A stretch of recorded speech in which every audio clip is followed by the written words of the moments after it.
Hi everybody, how's it going? It's Joe here from LPW. Just me today. My son is back with his mum at the moment.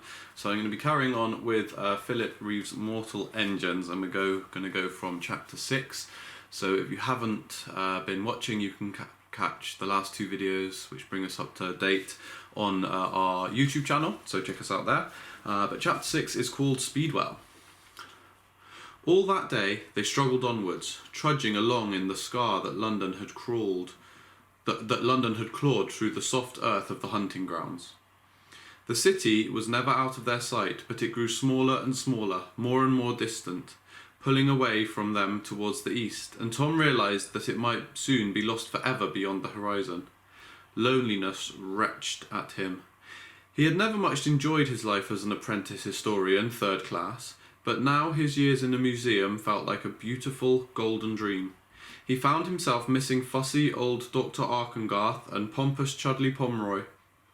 He missed his bunk in the draughty dormitory and the long hours of work, and he missed Catherine Valentine, although he had known her for only a few minutes. Sometimes, if he closed his eyes, he could see her face quite clearly, her kind grey eyes and her lovely smile. He was sure that she didn't know what sort of man her father was. "Watch where you're going," snapped Hester Shaw, as he opened his eyes and realised that he had almost led her over the brink of one of the gaping track marks. On they went, and Tom started to think that what he missed most about his city was the food. It had never been up to much, the stuff they served in the guild canteen, but it was better than nothing. And nothing is what he had now. When he asked Hester Shaw what they were supposed to live on out here, she just said, "I bet you wish you hadn't lost my pack for me now, London boy. I had some good dried dog meat in there." In the early afternoon they came across a few dull greyish bushes that London's tracks had not quite buried, and Hester tore some leaves off and mashed them into a pulp between two stones. "They'd be better cooked," she said, as they ate the horrible vegetable goo. "I hate making fire. I had the makings of a fire in my pack." Later, she caught a frog in one of the deep pools that was already forming in the chevroned track prints. She didn't offer Tom any, and he tried not to watch while she ate it. He still did not know what to make of her. She was silent mostly, and glared so fiercely at him when he tried to talk, that he quickly learnt to walk in silence too. But sometimes, quite suddenly, she would start talking. "The land's rising," she might say. "That means London will go slower. It'll waste more fuel going full speed on an uphill stretch." Then, an hour or two later, "My mum used to say traction cities are stupid. She says there was a reason for them 1,000 years ago when there were all the earthquakes and volcanoes and glaciers pushing south. Now they just keep rolling around eating each other because people are too stupid to stop them." Tom liked it when she talked, even though he did think that her mum sounded like a dangerous anti-tractionist. But when he tried to keep the conversation going, she would go quiet again, and her hand would go up to hide her face. It was as if there were two Hesters sharing the same thin body. One, a grim avenger who thought only of killing Valentine. The other, quick, clever, likeable girl who he sometimes sensed peeking out from behind that scarred mask. He wondered if she was slightly mad. It would be enough to send anyone mad, seeing their parents murdered. "How did it happen?" he asked her gently. "I mean, your mum and dad. Are you sure it was Valentine who—" "Shut up and walk," she said. But long after dark, as they huddled in a hollow in the mud to escape the chill of the night, she suddenly started telling her story. "I was born on the bare earth," she said, "but it wasn't like this. I lived on Oak Island, far to the west. It used to be part of the hunting ground once, but the earthquakes drowned all the land around it and made an island of it, too far offshore for any hungry city to attack, and too rocky for the amphibious towns to get at. It was lovely, green hills, great outcrops of stone, and the stream running through tangly oak woods, all grey with lichen, the trees shaggy with it, like old dogs." Tom shuddered. Every Londoner knew that only savages lived on the bare earth. "I prefer the nice firm deck plate under me," he said. But Hester didn't seem to hear him. The words kept spilling out of her twisted mouth as if she had no choice in the matter. There was a town called Dunroman. It was mobile once, but the people got sick of running all the time from bigger towns, so they floated it across to Oak Island and took its wheels and engines off and dug it into the hillside. It's been sitting there for hundreds of years or more, and you would never know it used to move at all. That's awful, said Tom. It's downright anti-tractionist. My mum and dad lived down the road away, she went on, talking straight over him. They had a house on the edge of the moor, where the sea comes in. Dad was a farmer and Mum was a historian, like you, only a lot cleverer than you, of course. She flew off each summer in her airship, digging for old tech, but in the autumn she'd come home. I used to go up to her study in the attic on winter nights and eat cheese on toast, and she'd tell me about her adventures. And then, one night, 7 years ago, I woke up late and there were voices in the attic arguing, so I went up the ladder to look, and Valentine was there. I knew him, because he was my mum's friend and used to drop in on us when he was passing. Only he wasn't being very friendly that night. Give me the machine, Pandora, he kept saying. Give me Medusa. He didn't see me watching him. I was at the top of the ladder, looking into the attic, too scared to go up and too scared to go back. Valentine had his back to me and Mum was stood facing him, holding this machine. She said, Damn you, Theodos, I found it, it's mine. And then Valentine drew his sword, and he. She paused for breath. She wanted to stop, but she was riding a wave of memory and it was carrying her backwards to that night, that room, and the blood that had splattered on her mother's star charts like the map of a new constellation. And then he turned round and saw me watching, and he came at me, and I dived back so only his sword cut my face, and I fell back down the ladder. He must have thought he killed me. I heard him go to Mum's desk and start rustling through the papers there, and I got up and ran. Dad was lying on the kitchen floor. He was dead too. Even the dogs were dead. I ran out of the house and saw Valentine's great black ship moored at the end of my garden, with his men waiting. They came after me, but I escaped. I ran down to the boathouse and shoved off in Dad's skiff. I think I meant to go round to Dunroman and get help. I was only little, and I thought a doctor could help my mum and Dad, but I was so weak with the pain and all the blood. I untied the boat somehow, and the current swept me out, and the next thing I knew I was waking up on the shores of the great hunting ground. I lived in the out country after that. At first I didn't remember much. It was as if he had cut my head open and some of my memories spilled out. The rest got muddled about, but slowly I started remembering. Then one day I remembered Valentine and what he'd done. That's when I decided to come to find him, kill him the same way he killed my mum and dad. What was this machine? Asked Tom in the long silence. The Medusa thing? Hester shrugged. It was too dark to see her by this time, but he heard her shrug, the hunch of her shoulders inside her filthy coat. Something my mum found. Old tech. It didn't look important, like a metal football, all bashed and dented, but that's what he killed her for. 7 years ago, whispered Tom. That's when Mr. Valentine got made head of the guild. They said he'd found something in the out country, and Crone was so pleased that he promoted him, straight over the heads of Chudley Pomeroy and all the rest. But I never heard of what it was that he'd found, and I'd never heard of Medusa before. Hester said nothing at all. After a few moments, she began to snore. Tom sat awake for a long time, turning the story over in his mind. He thought of the daydream that had kept him going through the long, tedious days in the museum. He had dreamed of being trapped in the out country with a beautiful girl on the tail of some murderous criminal, but he had never imagined it would be so wet and cold, or that his legs would ache so, or that the murderer would be London's greatest hero. And as for the beautiful girl? He looked at the blunt wreck of Hester Shaw's face in the faint moonlight, scowling even in her sleep. He understood her better now. She hated Valentine, but she hated herself even more, for being so ugly, for being still alive when her parents were dead.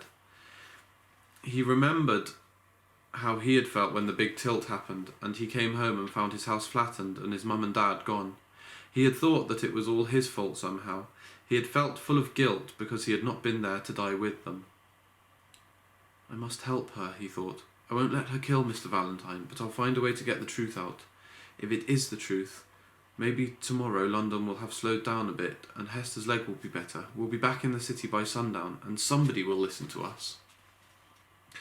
But the next morning they woke to find that the city was even further ahead, and Hester's leg was worse. She moaned with pain at almost every step now. Her face was the colour of old snow, and fresh blood was soaking through the bandages and running down into her boot. Tom cursed himself for throwing those rags of a shirt away and for making Hester lose her pack and the first aid kit. In the middle of the morning, through shifting veils of rain, they saw something ahead of them. A pile of slag and clinker lay spilled across the track marks where London had vented it the day before. Drawn up beside it was a strange little town, and as they got closer, Hester and Tom could see that people were scrambling up and down the spoil heap, sifting out collops of melted metal and fragments of unburnt fuel.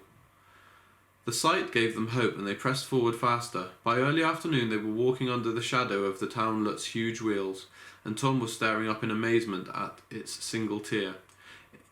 It was smaller than a lot of the houses in London, and appeared to have been built out of wood by somebody whose idea of good carpentry was to bang a couple of nails in and hope for the best.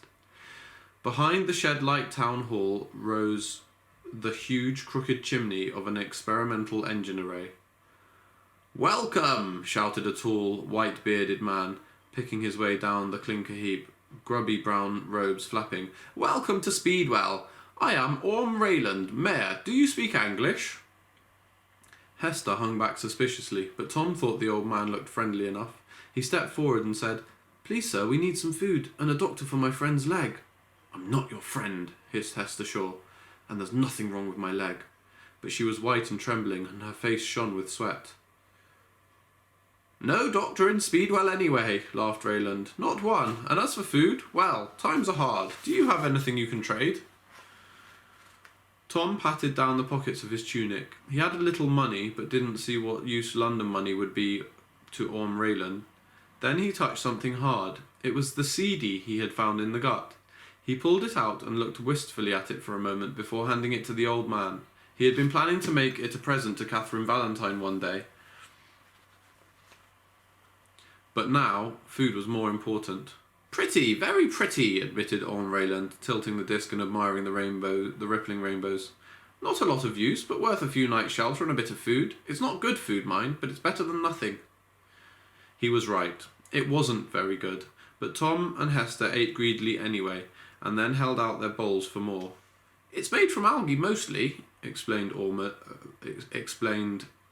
Rayland, as his wife slopped out a second helping of the bluish muck. "We grow it in the vats under the engine room. Nasty stuff, but it keeps the body and soul together when pickings are thin. And between you and me, pickings have never been thinner. That's why we're so glad we came across this mound of trash we're scraping through." Tom nodded, leaning back in his chair and looking around at Rayland's quarters. It was a tiny, cheese-shaped room, and not at all what he would have expected for a mayoral residence. But then, Orm Rayland was not exactly what he would have expected of a mayor. The shabby old man seemed to rule over a town composed mainly of his own family, sons and daughters, grandchildren, nieces, nephews, and the husbands and wives that they had met in passing towns. But Rayland was not a happy man. "It's no fun running a traction town," he kept saying. "No fun at all. Not any more. There was a time when a little place like Speedwell could go about its business quite safely, being too small for any other town to bother eating. But now, not with prey so scarce, everyone seems to want to eat us. We've even found ourselves running from a city the other day, one of those big Frankish-speaking Villa Mobiles it was. I ask you, what good would a place like Speedwell be to a monster like that? We'd barely take the edge off its appetite, but they chased us anyway." "Your town must be very fast," said Tom. "Oh, yes," agreed Rayland, beaming, and his wife put in, "100 miles an hour, top speed. That's Rayland's doing. He's a whiz with those big engines of his."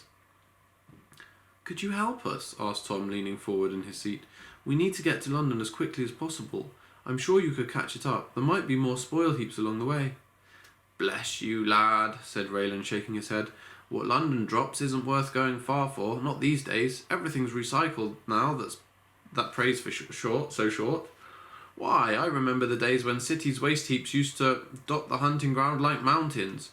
Oh, there was good pickings then, but not any more. Besides," he added with a shudder, "I wouldn't take my town too close to London or any other city. You can't trust them these days. They turn around and snaffle us. Like as not. Chomp! No, no." Tom nodded, trying not to show his disappointment. He glanced across at Hester, but her head was hanging down and she seemed to be asleep or unconscious. He hoped it was just the effect of her long walk and her full stomach, but as he started up to check that she was all right, Raylan said, "I tell you what, though, lad, we'll take you to the cluster." "To the what?" "The trading cluster. It's a gathering of small towns a couple of days' run southeast of here. We're going there anyway." "There'll be lots of towns at that cluster," Mrs. Rayland agreed, "and even if none of them is prepared to take you and your friend to London, you'll soon find an air trader who will. Bound to be traders at the cluster." Said Tom, and stopped. He wasn't feeling very well. The room seemed to waver. Then he started to roll like the picture on a badly tuned goggle screen. He looked at Hester and saw that she had slipped off her seat onto the floor. The Raylands' household gods grinned at him from the shrine on the wall, and one of them seemed to be saying in Orm Raylan's voice, "Sure to be an airship there, Tom. Always an airship at a trading cluster." "Would you like some more algae, dear?" inquired Mrs. Rayland as he fell to his knees. From a long, long way away he heard her saying, "It took an awfully long time to take effect, didn't it, Ormy?" And Rayland replying, "We'll have to put more in next time, my sweet." Then the swirling patterns on the carpet reached up and twined around him, pulling him down to sleep that was so soft as cotton wool and filled him with dreams of Catherine. Chapter 7. High London. Above Tier 1, the busy shops of Mayfair and Piccadilly, above Quirk Circus, where the statue of London's saviour standing proudly on its fluted steel column, top tier hangs over the city like an iron crown, supported by its vast pillars. It is the smallest, highest, and most important of the 7 tiers. And, though only 3 buildings stand there, they are the 3 greatest buildings in London. To Sternside rises the tower of the Guildhall, where the greater and lesser guilds all have their offices and meet in council once a month.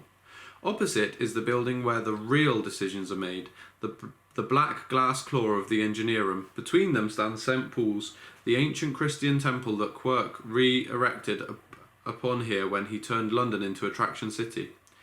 It is a sad sight now, covered in scaffolding and shored up with props, for it was never meant to move, and London's journeys have shaken the old stonework terribly. But soon it will be open to the public again. The Guild of Engineers has promised to restore it, and if you listen closely you can hear the drills and the hammers of their men at work inside. Magnus Crome hears them as his bug goes purring through the old cathedral shadows to the engineer room. They make him smile in a faint, secret smile. Inside the engineer room, the sunlight is kept at bay behind black windows. A cold neon glow washes the metal walls and the air smells of antiseptic, which Crome thinks is a welcome relief from the stench of flowers and new-mown grass that hangs over High London on a warm spring day. A young apprentice leaps to attention as he stalks into the lobby and bows her bald head when he barks. "Take me to Dr. Twix." The monorail car is waiting. The apprentice helps the Lord Mayor into it and takes him sweeping up in a slow spiral through the heart of the engineer room. He passes floor after floor of offices and conference rooms and laboratories. He glimpses the shapes of strange machinery through the walls of frosted glass. Everywhere he looks he sees his engineers at work, tinkering with fragments of old tech, performing experiments on rats and dogs, or guiding groups of shaven-headed children who are up on a day trip from the guild's nurseries and the deep gut. He feels safe and satisfied, here, in the clean, bright, inner sanctum of his guild. It makes him remember why he loves London so much, and why he has devoted his entire career to finding a way to keep it moving. When Crome was a young apprentice, many years ago, he read gloomy forecasts which said that prey was running out and traction cities were doomed. He had made it his life's work to prove them wrong. Clawing his way to the top of his guild, and then on to Lord Mayor's throne, was just the start. His fierce recycling and anti-waste laws were a mere stopgap. Now he was almost ready to unveil his real plan. But first he must be certain that the Shaw girl can make no more trouble. The car comes slightly sighing to a halt outside one of the upper laboratories. A squat, white-coated barrel of a woman stands waiting at the entrance, hopping nervously from foot to foot. Evander Twix is one of the best engineers in London. She may look like someone's dotty auntie and decorate her laboratory with pictures of flowers and puppies, a clear breach of guild rules, but when it comes to her work she is utterly ruthless. "Hello, Lord Mayor," she simpers, bowing. "How lovely to see you. Have you come to visit my babies?" "I want to see Shriek," he snapped, brushing past as she danced along in his wake like a leaf in the slipstream of a passing city. Through her laboratory they go, past startled, bowing engineers, past glittering racks of glassware, and past tables where rustling metal skeletons are being painstakingly repaired. Dr. Twix's team has spent years studying the stalkers, the resurrected men whose remains turned up somewhere in the outcountry, and lately they have had more than just remains to work on. "Have you completed your research on Shriek?" asked Crome, as he strided along. "You are certain he is of no further use to us?" "Oh, I've learnt everything we can, Lord Mayor," twittered the doctor. "He is a fascinating piece of work, but really far more complicated than is good for him. He has almost developed his own personality, and as for this strange fixation with this girl, I'll make sure my new models are much simpler. Do you wish me to have him dismantled?" "No." Crome stops at a small round door and touches a stud that sends it whirling open. "I intend to keep my promise to Shriek, and I have a job for him." Beyond the door hangs the shadows and smell of oil. A tall shape stands motionless against the wall. As the Lord Mayor steps into the room, two round green eyes snap on like headlights. "Mr. Shriek," says Crome, sounding almost cheery, "how are we today? I hope you were not asleep." "I do not sleep," replied a voice from the darkness. It was a horrible voice, sharp as the squeal of rusty cogs. Even Dr. Twix, who knows it well, shudders inside her rubber coat. "Do you wish to examine me again?" "No, Shriek," Crome said. "Do you remember what you warned me of when you first came to me 1.5 years ago, about the Shaw girl? I told you she is alive and on her way to London." "Well, it seems you were right. She turned up just as you said she would." "Where is she? Bring her to me." "Impossible, I'm afraid. She jumped down a waste chute and back to the out-country." There was a slow hiss, like steam escaping. "I must go after her." Crome smiles. "I was hoping you'd say that. One of my guild's Goshawk 900 reconnaissance airships has been made ready for you. The pilot will retrace the city's tracks until you find where the girl fell, and if she and her companion are dead, all well and good. If they are alive, kill them. Bring their bodies to me." "And then?" asked the voice. "And then, Shriek," Crome replies, "I will give you your heart's desire." It was a strange time for London. The city was still travelling at quite a high speed, as if there was a catch in sight, but there was no other towns to be seen on the grey muddy plains of the northwestern hunting grounds, and everybody was wondering what the Lord Mayor could be planning. "We can't just drive on like this," Catherine heard one of her servants mutter. "There are big cities further to the east. They'll scoff us up and spit out the bones." But Mrs. Mallow, the housekeeper, whispered back, "Don't you know anything, Susie Blinder? Ain't Mrs. Valentine himself being sent off on a expedition to spy on the land ahead?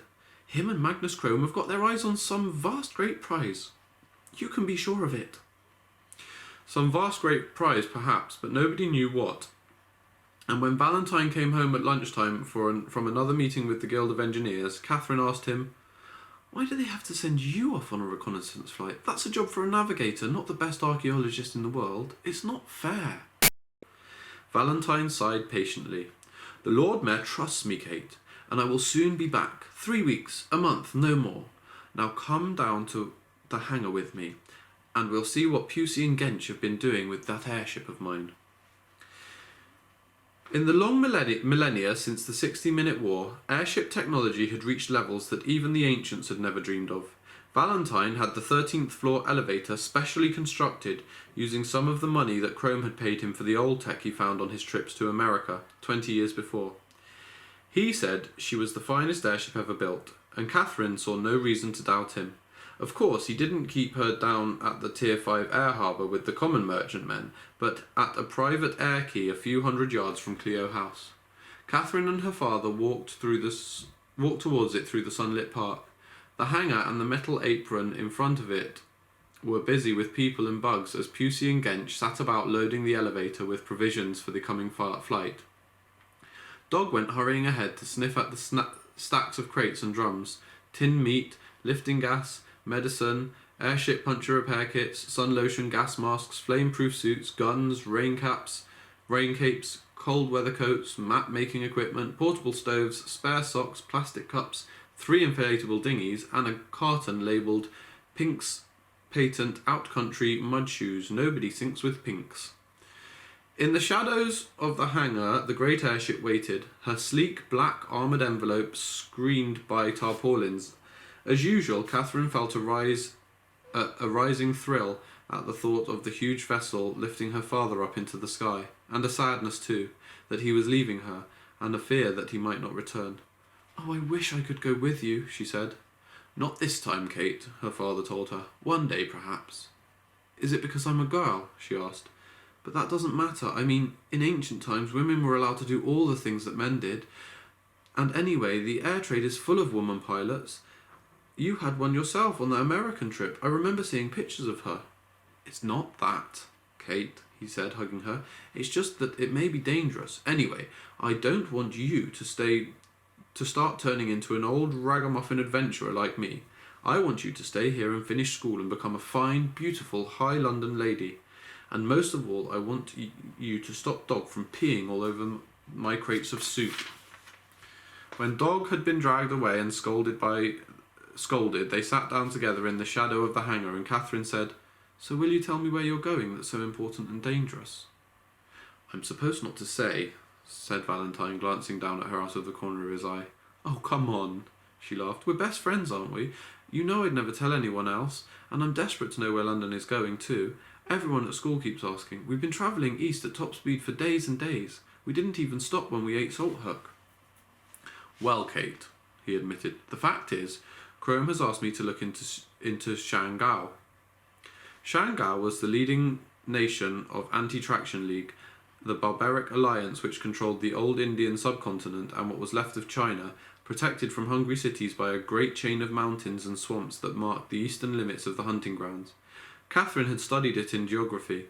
There was only one pass through those mountains, and it was protected by the dreadful fortress city of Batman Gumpa, the Shield Wall, beneath whose guns 100 cities had come to grief in the first few centuries of traction. "But why there?" she asked. London can't be going there." "I didn't say it was," replied Valentine, "but one day we may have to go to Shanghai and breach the League's defence. You know how short prey has become. Cities are starting to starve and turn on one another." Catherine shivered. "But there must be some other solution," she protested. "Can't we talk to the Lord Mayors of other cities and work something out?" He laughed gently. "I'm afraid municipal Darwinism doesn't work like that, Kate. It's a town-eat-town world. But you mustn't worry. Crome is a great man, and he will find a way." She nodded unhappily. Her father's eyes had that hunted look again. He had still not confided in her about this girl assassin, and now she could tell that he was keeping something else from her, something about this expedition and the Lord Mayor's plan for London. Was it all connected somehow? She could not ask him directly about the things she had overheard in the atrium without admitting that she'd spied on him, but just to see what he would say, she asked, "Does this have something to do with that awful girl? Was she from Shanghai?" "No," said Valentine quickly, and she saw the colour drain of his face. "She's dead, Kate, and there's no reason to worry about her any more. Come on." He stood up quickly. "I have a few days more together before I set off, so let's make the most of them. We'll sit by the fire and eat buttered toast and talk about old times and not think about that poor disfigured girl." As they walked back hand in hand across the park, a shadow slid over them. A Goshawk 900 departed from the engineer room. "You see," said Catherine, "the Guild of Engineers has airships of their own. I think it's horrid of Magnus Crome sending you away from me."